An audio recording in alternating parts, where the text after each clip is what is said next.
receiver Eric Decker released by the Jets. After it appeared Decker drew some interest from teams in the trade market, nothing came to fruition, so now the 30-year-old receiver is a free agent. It's the latest in a series of offseason moves by the Jets to cut high-priced veterans. Decker just the latest Jets vet to go as the front office continues its rebuilding plan. The salary dump has also included big-time contributors like Darrelle Revis, Nick Mangold, David Harris, even kicker Nick Folk.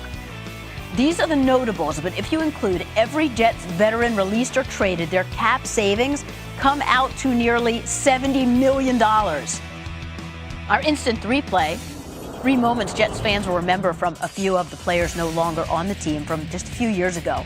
Week 16, 2015, Eric Decker scored the biggest touchdown in their last 2 seasons. This one to beat the Patriots in overtime, 26-20. 3 weeks earlier, Brandon Marshall against the Giants.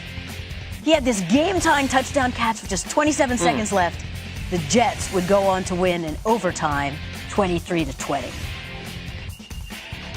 Darrelle Revis, earlier that same season in Week 4 at the Dolphins, he intercepts Ryan Tannehill on a leaping interception in the end zone. So there's some good news and bad news. Good news is there's little in dead money. Bad news is plenty of suffering from Jets fans. What's the grand plan here?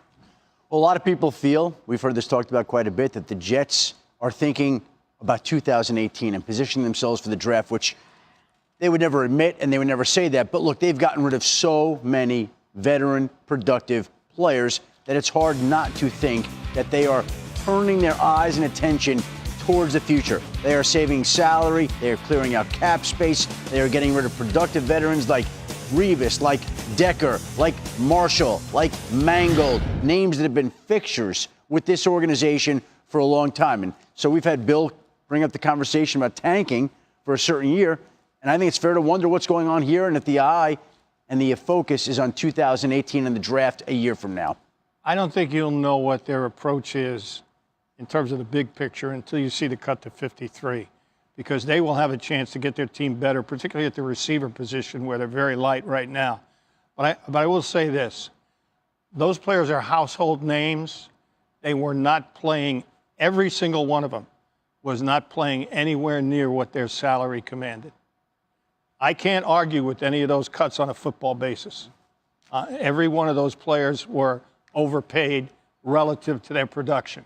So what they're doing really is getting the cap in line with the kind of production they got from these guys, all of whom were older. Now, David Harris is the lone exception in the sense that he was the most popular guy in the locker room and a team leader and a signal caller and all of that. But even his production had fallen.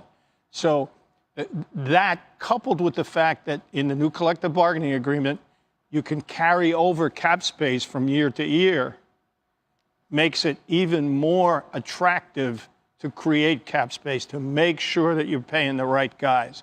Because if you don't spend it this year, you can spend it the next or the next or the next.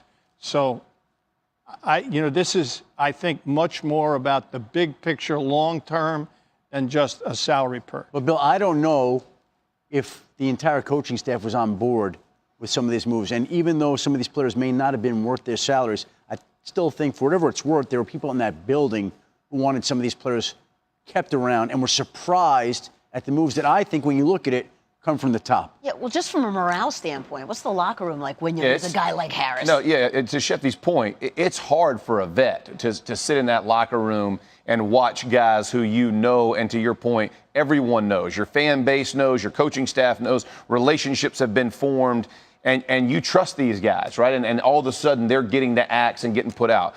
To Bill's point, a lot of those guys, and Harris, you could argue, but everybody else, to his point, Revis was not doing what Revis should have been doing, right? To make the kind of money he was. So as you look at all of those numbers, you can understand it. I will say this, though, from the veteran side, and I know this from being in the locker room for all the years I was in, there are players on this team and names that we don't know. right? That they're not common, they're not household names, but as a veteran, you go, wow, that kid's going to be a player. Robert Mathis was one for me, right? Jeff Saturday was one. Yeah, you know what I mean? But that's a good point.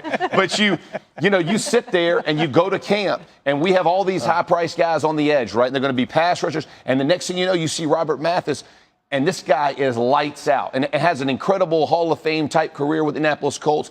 But it's those guys who go unsung, never talked about until these big names leave. Because what it does is it allows those players to bud and flourish in the new system. That's what Bowles and the Jets are hoping, is that the people they put in place can now outperform those guys at a cheaper number. This is the story of the NFL, and this is what every team hopes for. And we go back and reflect upon our own experiences. You think of Robert Mathis and Jeff Saturday.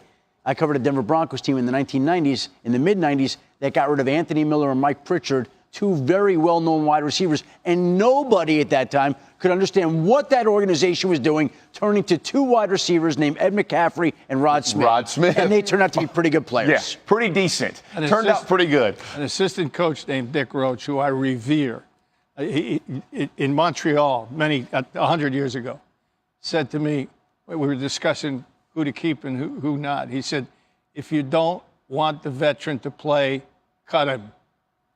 Meaning the veteran is always going to play. Right. So if you have a promising young guy, you're better off to get the veteran out of there if he's not measuring up. And as Bill Parcells said, the most important thing you have to do as a leader, whether it's a head coach or general manager, is make sure you can justify the expenditure. If the production